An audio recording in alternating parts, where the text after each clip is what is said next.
And I can't underscore the importance of having our officers at schools to build connections with our students, with their parents, with our broader community, with school leadership. I wish we had the ability to have police officers in every school in America, and I'll talk about that here at the end. But while we don't have the staffing to do that, programs like the SSOs are critical in helping us expand our resources to make sure that we have safe environments for kids to thrive and to learn. And also for our academic professional staff that are at these schools, as many of us have loved ones, and we shouldn't worry more about police officers going to work than we should our academic staff that are at schools and the harm that they might face like they could have today. This is a great partnership between the Tucson Police Department and local schools that enhance safety and security in our educational environments. Continued support and funding for school safety programs are vital to prevent similar incidents and is actively being discussed within our legislature at the Capitol just this week. A little bit of history on the Tucson Police Department's resources within schools. I figured a few of you might have some questions of, do we have school resource officers? We moved away from that program several years ago, of course, in the movement of removing law enforcement from schools. But also that program was a little bit inhibiting with the fact that most of the grant funding was specific to having officers at the schools themselves. And what we know in creating safe spaces for our students are that a lot of activities happen around the schools and off campus, and officers need to engage in those spaces. So some of the original from a decade, just over 5 years ago, of those SRO programs were a little bit limiting in what we found in the way that we wanted to engage our students and our community. We moved to a program several years ago called a student engagement team. We refer to it as SET. And the focus of that is really to engage the youth.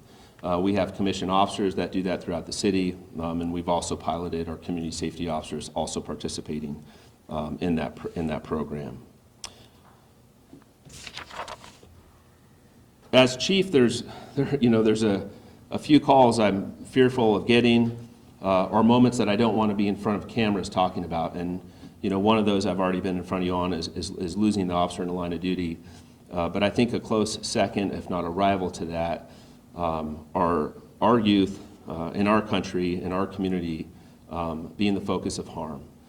As a parent, as a father, as a chief of police in this community, I certainly pay attention to what's happening around the country. There were over 80 shootings at school last year in 2024. 56 of those were on K through 12 schools. So again, I can't reiterate how proud I am of our community, the school leadership here, and Officer Bill Bonanno for his all of their frankly courageous actions and engagement. That's how we prevent bad outcomes in Tucson. I think Tucson is unique. I think we are a special place to live, work, and play. And today's another great example of what happens when we all collaborate and we all work together. And today was absolutely the best outcome. What I will tell you is our focus, and that most of you cover and have covered since my time as chief as I'm entering my 4th year, we remain focused on gun crime, violent crime, and narcotics are two of the spaces that we absolutely focus on. I can tell you with the preliminary history of this individual, it wouldn't have been somebody that was probably on our radar. Now, more details will come as the investigation unfolds, but I figured that question might come up as well. So I'm going to pause for a moment and just field as many questions as I possibly can with the limited information that I have. Yes, sir, go ahead. Yeah, you mentioned obviously the charge of attempt terrorism. Was he making, I know you said that he intended to cause harm to children. Was he making any specific threats when he was on campus or threats to anyone who was there? No, I don't have information that he was doing that. What I can tell you is the charges that we have reflect the statements that he made to us throughout the investigation. And I don't want to go deeper into those details because, again, we're in the process of obtaining and serving search warrants right now, and I don't want to do anything to negatively impact the investigation. It's our understanding that it was picture day on campus, and those students were in the gymnasium, exactly where this man was found. What are you hearing from school staff in regards and perhaps the sort of action to get those kids out of that area? Right. I don't have those details yet. Here's what I'll say. Obviously, we expect children and staff to be throughout the entire school grounds, right?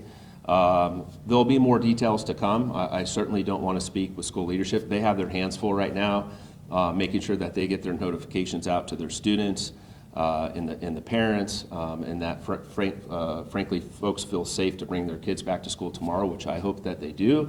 I hope that all of our schools are filled tomorrow. There's no indication that there's any kind of correlation. This was one person who I think what we're likely going to find out has a substance misuse disorder. There might be some mental health issues on board. Those are absolutely no excuse to be using narcotics to the point where you go onto a school armed to create harm with our students, one of the most precious resources that we have in our community. So more details will come, but I think, to your question, how much do we fortify schools? Do we want schools to look like prisons? I think the answer is no. So it's all but impossible to keep folks from entering a school grounds unless you want it to look like the Pima County Jail, which I don't think we do. I think this was the best case where we have an officer or an off-duty officer resource. So thank you again for the state program that's in funding and investing in our community. You had the absolute best prevention of bad outcomes at schools are engaged parents and engaged staff. We have just under 1,200 dedicated professional staff and commission resources at this department, and we have a population of 500,000 to keep safe, over 250 square miles, and we can't do it alone.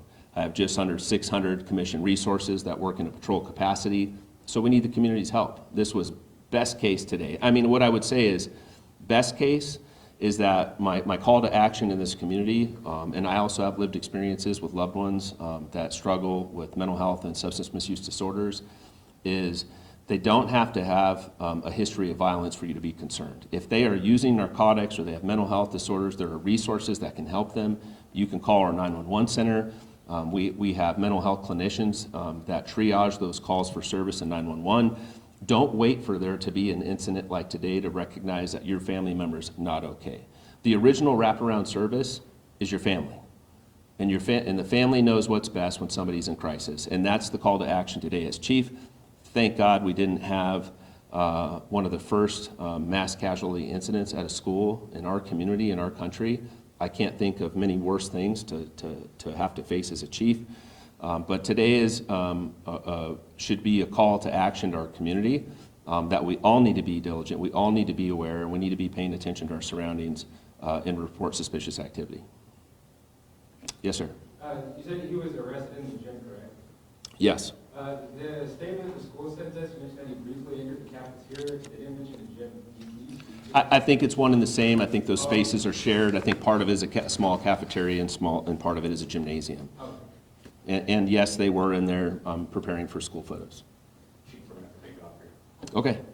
Sorry, guys. We're out of time right now. Any other questions you guys can send to our office, TPDPIO. We'll try to answer whatever we can for you guys. We will have additional information for you soon. Just bear with us. Again, this investigation is actively going on right now. I wanted to get in front of a camera and let you all know what had happened. Again, I want to encourage all of our families tonight who watch the news to send your kids to school tomorrow.